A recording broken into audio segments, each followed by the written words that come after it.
नमस्कार, बहुत स्वागत आप सभी का एबीपी गंगा के इस विशेष न्यूज बुलेटिन में। आपके साथ मैं हूं राजेंद्र देव। सिर्फ 4 महीने का इंतजार और तय हो जाएगा कि यूपी में किसकी बनेगी सरकार। देश के सबसे बड़े सूबे में सबसे बड़े चुनावी संग्राम का शंखनाद हो चुका है और तेजी से गर्माते सियासी माहौल के बीच एबीपी गंगा नए तेवर और कलेवर में चुनावी खबरों का पूरा लेखा जोखा आपको दिखाने जा रहा है। खबरों की वही धार, वही रफ्तार और अलग होगा हर खबर का अंदाज लगातार।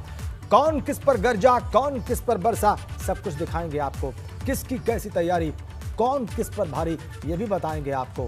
कौन किससे मिला, किसका कौन सा फॉर्मूला, सब समझाएंगे आपको। चुनाव से जुड़ी कोई भी खबर आपसे छूटेगी नहीं। सियासी हलचल पर हमारी कवरेज रुकेगी नहीं। तो चलिए शुरू करते हैं यूपी चुनाव का सबसे बड़ा रण, 7 का समीकरण।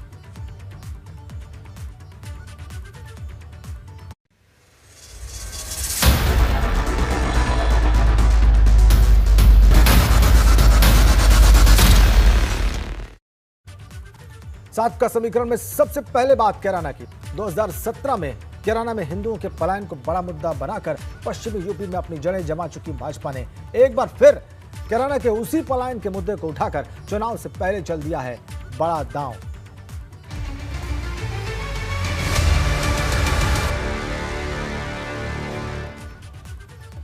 तो अगले साल उत्तर प्रदेश में होने वाले विधानसभा चुनाव से पहले पश्चिमी यूपी के शामली जिले का कैराना कस्बा एक बार फिर सुर्खियों में है, क्योंकि आज उत्तर प्रदेश के मुख्यमंत्री योगी आदित्यनाथ खुद कैराना के दौरे पर थे। मुख्यमंत्री योगी आदित्यनाथ ने आज कैराना में उन परिवारों से मुलाकात की जो 2016 में अपना घर छोड़ चुके थे, लेकिन बदले वक्त में माहौल सुधरने के बाद अब वापस अपने घरों में आकर रह रहे हैं। उन परिवारों से मुलाकात के दौरान सीएम योगी ने कैराना वापस लौटे लोगों से बेखौफ होकर रहने की अपील करते हुए कहा कि उत्तर प्रदेश में अब कानून का राज चल रहा है, क्योंकि जिन अपराधी तत्वों की वजह से कैराना में पलायन का सिलसिला शुरू हुआ था वो अपराधी खुद पलायन कर चुके हैं। और कुछ उन परिवारों के साथ भी मैंने संवाद किया है जो पिछली सरकारों के राजनीतिक अपराधीकरण के शिकार हुए थे। उसमें से ज्यादातर परिवार वापस आ चुके हैं, उनमें एक विश्वास जगा है और हमारी सरकार ने इस बात के लिए यहाँ के हर एक परिवार को आश्वस्त किया है कि सरकार अपराध और अपराधियों के प्रति जिस जीरो टॉलरेंस की नीति के तहत कार्य कर रही थी वह हमारी रणनीति निरंतर आगे भी चलेगी। और यही आश्वासन देने के लिए आज मैं स्वयं इस कैराना कस्बे में भी आया हूं। तो 2013 में मुजफ्फरनगर के दंगों के बाद पश्चिमी यूपी में पैदा हुए तनाव के बाद सबसे पहले 2016 में शामली के कैराना कस्बे में पलायन का मामला सामने आया था। आरोप लगे थे कि समुदाय विशेष के डर से कैराना में हिंदू परिवार पलायन करने लगे। तब कैराना से भाजपा के सांसद रहे हुकुम सिंह ने यह मुद्दा उठाया था और दावा किया था कि करीब 350 हिंदू परिवारों ने डर की वजह से कैराना से पलायन किया है। हुकुम सिंह ने पलायन करने वाले 340 परिवारों की एक लिस्ट भी सामने रखी थी। उस वक्त कैराना के कई घरों की दीवारों पर लिखा हुआ था यह मकान बिकाऊ। इसके बाद भाजपा ने इसे पश्चिमी उत्तर प्रदेश में बड़ा मुद्दा बनाया था, जिसका फायदा 2017 के विधानसभा चुनाव में भाजपा को हुआ।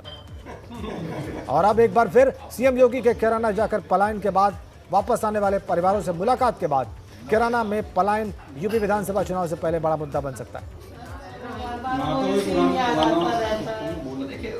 पुरानी चीजों को व्यक्ति को ठीक है, घटनाएं दुखद होती है, लेकिन व्यवस्थाएं परिवर्तनशील है। हमेशा दुखद घटना को भुलाना चाहिए और नई चीजों को आगे बढ़ाना चाहिए। छोटे छोटे बच्चे हैं जी जो खुद जिन्हें कोई मतलब नहीं जी वोट से, बस ये भी यही चाहे क्योंकि उन्होंने अपराध देख रखा जी। मात्र 1 साल की 1.5 साल की ये गुड़िया थी जी जब ये प्लान करके गई थी। डरना मत, बाबा की बगल में बैठे हो। कोई नहीं बिगाड़ आप तो नहीं डर रही ना। हाँ जी, हमारी तो बस यही प्रार्थना है सरकार आ जाए जी, एक कोमा में चले जाएंगे जी बस अपराधी। मुजफ्फरनगर का दंगा रहा हो या फिर कैराना का पलायन, ये हमारे लिए राजनीतिक मुद्दा नहीं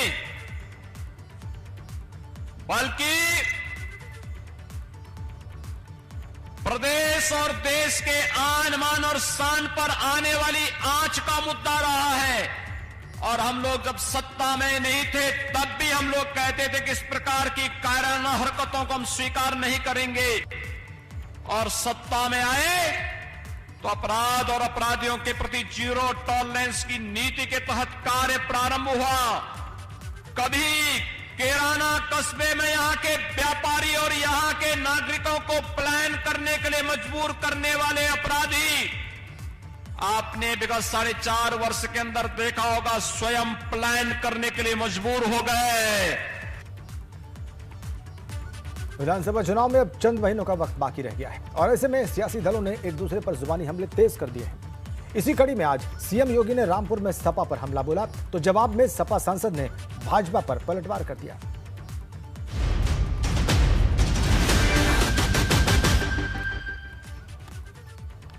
अपने पश्चिमी यूपी के दौरे पर आज मुख्यमंत्री योगी आदित्यनाथ सपा सांसद आजम खां का गढ़ कहे जाने वाले रामपुर में थे। वहां पर उन्होंने 20 योजनाओं का शिलान्यास और लोकार्पण किया। इस दौरान सीएम योगी ने बिना नाम लिए सपा और आजम खां पर जोरदार हमला बोला, लेकिन उनकी सरकार में बिना भेदभाव गरीबों की जमीनों पर कब्जा करने वाले भूमाफिया के कब्जों पर बुलडोजर चलने लगा है। अपने संबोधन में सीएम योगी ने कहा कि कुछ लोगों ने रामपुर की विरासत को मिटा दिया।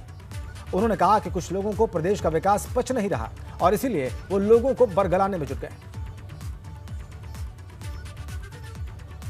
आप सबसे मेरी यही अपील है, जो लोग जाति के नाम पर अन्य किसी बात के आधार पर बांटने का प्रयास कर रहे हैं, हम उनसे सावधान हो जाएं।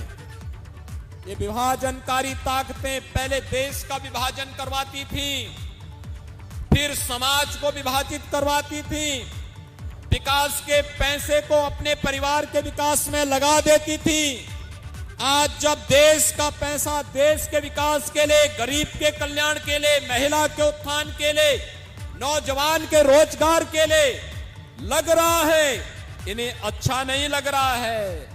ये लोग गुमराह करने वाले वक्तव्य दे करके कहीं पर किसानों को, कहीं पर अन्य लोगों को भड़काने का कार्य कर रहे हैं। और बात यूपी में होने वाली चुनावी रैलियों और जनसभाओं की। त्योहारों की वजह से यूपी में कुछ दिनों तक सियासी रैलियों का दौर थम गया था, लेकिन एक बार फिर प्रदेश में राजनीतिक हलचल तेज होने वाली है।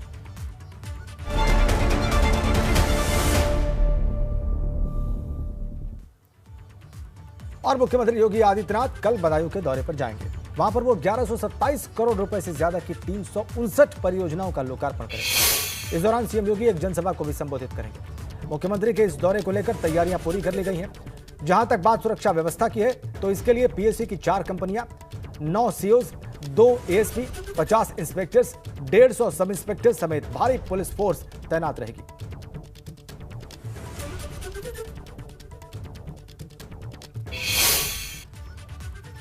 और यूपी विधानसभा चुनाव के लिए भाजपा से गठबंधन करने वाले संजय निषाद ने रविवार को आरक्षण के मुद्दे पर भाजपा को आंखें दिखानी शुरू कर दी। लेकिन 24 घंटे बाद संजय निषाद से मुलाकात के बाद भाजपा की तरफ से बयान आया है कि गठबंधन में सब कुछ ठीक है।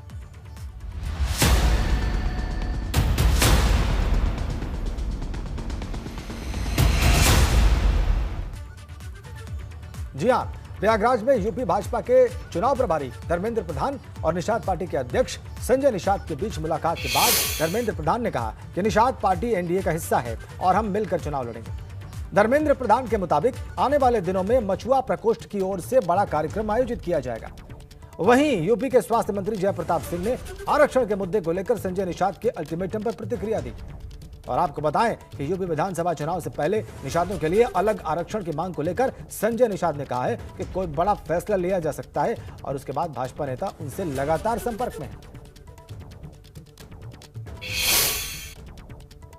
संजय निषाद जी की में बड़ी सभा होने जा रही है। देखो, संजय निषाद जी की पार्टी एनडीए की हिस्सा है और आज मेरे से नाश्ता किए हैं। हमारे अच्छे सहयोगी हैं, हम लोग मिलकर चुनाव लड़ेंगे। मुख्यमंत्री के कार्यक्रम को लेकर हाँ, स्वाभाविक आने वाले दिनों में एक बड़ा कार्यक्रम मछुआ प्रकोष्ठ की ओर से एनडीए की, जिसमें भारतीय जनता पार्टी और निषाद पार्टी और जिसके नेता संजय निषाद जी, हमारी और बाकी हमारे अपना दल है, एनडीए की एक मछुआ प्रकोष्ठ फिशरमैन सेल की ओर से एक बहुत बड़ी समावेश होगा।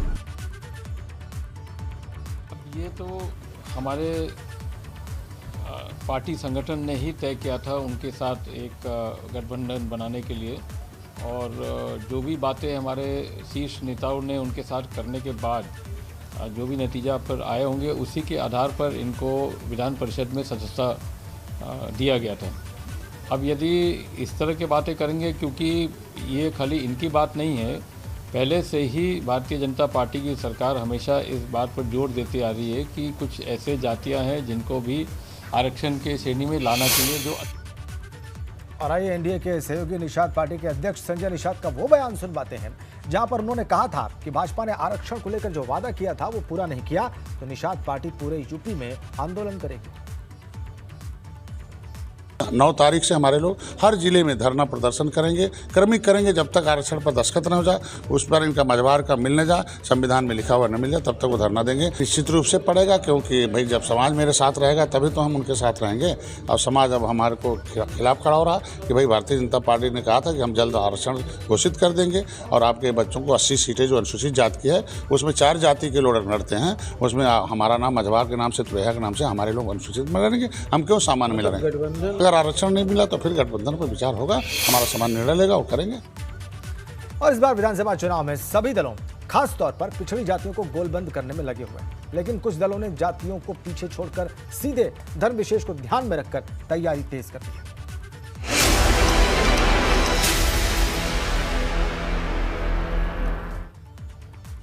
अल्पसंख्यकों की राजनीति की बदौलत 2013 विधानसभा चुनाव में सुर्खियां बटोरने वाली पीस पार्टी 2022 विधानसभा चुनाव के लिए बड़े स्तर पर एक बार फिर मैदान में उतरने की तैयारी कर रही है। पीस पार्टी ने ऐलान कर दिया है कि वो यूपी की 300 सीटों पर अकेले चुनाव लड़ने वाली है। आज पीस पार्टी की संपूर्ण स्वराज यात्रा बरेली पहुंची। इस मौके पर पार्टी के प्रदेश प्रभारी मोहम्मद इरफान ने कहा कि पीस पार्टी विधानसभा चुनाव में 300 सीटों पर प्रत्याशी उतारने वाली है और यूपी की जनता बदलाव के लिए प्रदेश में नए राजनीतिक विकल्प के तौर पर पीस पार्टी को चुनेगी।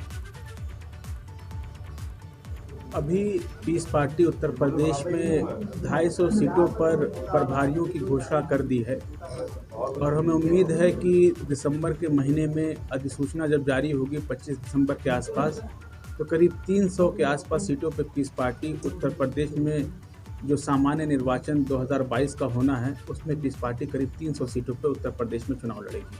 अभी तक तो पीस पार्टी का गठबंधन जनता के साथ है, लेकिन गठबंधन पे आखिरी निर्णय पीस पार्टी के राष्ट्रीय अध्यक्ष डॉक्टर अयूब सर्जन साहब करेंगे और पीस पार्टी की पार्लियामेंट्री बोर्ड करेगी।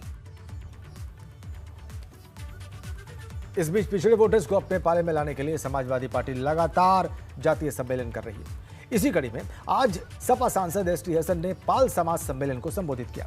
इसमें उन्होंने भाजपा पर जमकर भड़ास निकाली। एसटी हसन ने केंद्र और यूपी की भाजपा सरकार पर लोगों को गुमराह करने का आरोप लगाते हुए कहा कि भाजपा सरकार ने देश की संपत्तियां बेच दी। प्राइवेटाइज करके आरक्षण खत्म कर रहे हैं। Profit making units, LIC, air India,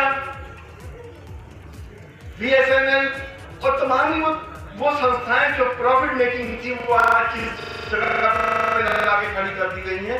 ये हमें समझने की जरूरत है। प्रधानमंत्री जी ने 4000 करोड़ का जहाज खरीदे, 2 जहाज आए उनके लिए और 18,000 करोड़ में एयर इंडिया को बेच दिया। समझ में आने वाली बात है। आइए खबरों में आगे बढ़ते हैं। पीएम मोदी नवंबर से दिसंबर के बीच कई परियोजनाओं का शिलान्यास और लोकार्पण करेंगे। प्रधानमंत्री पूर्वांचल एक्सप्रेसवे और काशी विश्वनाथ धाम कॉरिडोर की सौगात इसी महीने देंगे।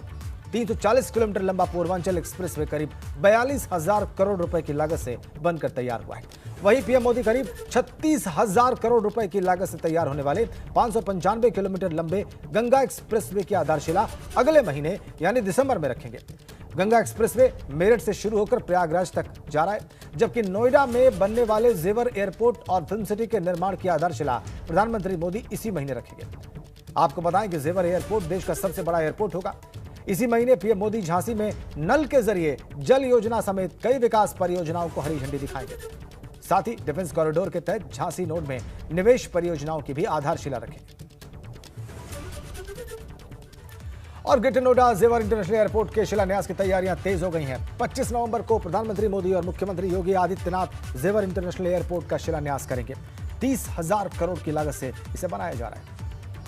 इसी जमीन पर देश का सबसे बड़ा जेवर इंटरनेशनल एयरपोर्ट बनने जा रहा है, यानी कि 25 नवंबर को यहीं पर प्रधानमंत्री और मुख्यमंत्री इस जमीन पर जो है इस जेवर इंटरनेशनल एयरपोर्ट का शिलान्यास करेंगे। इसको लेकर जो संबंधित अधिकारी हैं वो मौके पर पहुंचकर निरीक्षण कर रहे हैं। तस्वीरों में आप देख सकते हैं जो संबंधित अधिकारी हैं, यानी कि जो न्यायालय के सीईओ, यमुना प्राधिकरण के सीईओ और मेरठ मंडल कमिश्नर और पुलिस कमिश्नर आलोक सिंह, तमाम अधिकारी यहां पर पहुंचकर जो है निरीक्षण कर रहे हैं। और बता दें कि स्थानीय विधायक हैं वो भी यहां पर पहुंचे हैं, क्योंकि जो 25 तारीख को जो प्रधानमंत्री और मुख्यमंत्री की एक सभा भी होनी है, उसको लेकर भी यहाँ पर निरीक्षण किया जा रहा है। बता दें कि जो सिलापट यहाँ पर लगेगी उसको लेकर भी यहाँ पर अधिकारी पहुँचे हैं कि वो सिलापट है और जो सभा होनी है वो कहाँ होगी।